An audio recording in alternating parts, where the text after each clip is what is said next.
सर्वांना नमस्कार. मी राहुल कर्डिले, जिल्हाधिकारी नांदेड. काल रात्रीपासून नांदेड जिल्ह्यामध्ये अतिवृष्टी मोठ्या प्रमाणावर झालेली आहे.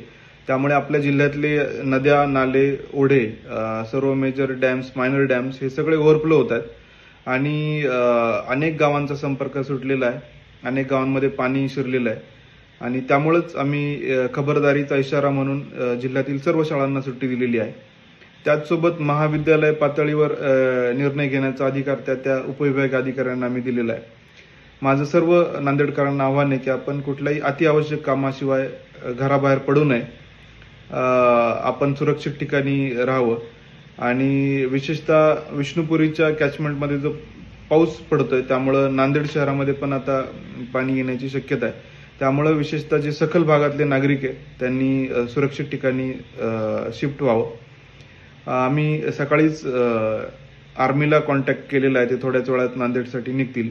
त्याचसोबत बचाव कार्यासाठी आपली SDRFची टीम आहे, CRPFची टीम आहे आणि महापालिकेने पण त्यांचं टीम ॲक्टिवेट केलेली आहे. तर आपण त्यांच्या कंट्रोल रूमला संपर्क साधावा. सद्यस्थितीमध्ये निजामसागरचा जो डिस्चार्ज आहे तो 2,20,000 वरून 1,67,000 केला आहे, म्हणजे 53,000 कमी केला आहे आणि पोचमपाडचा जो डिस्चार्ज आहे तो जवळजवळ 5,30,000 पर्यंत वाढवलेला आहे. त्यामुळं अशी अपेक्षा आहे की 2-3 तासामध्ये आपल्याला त्यामध्ये थोडासा रिलीफ मिळेल. परंतु पुढचे 2-3 तास आपल्या नांदेडमध्ये पण अतिवृष्टी पाऊस पडण्याची शक्यता आहे.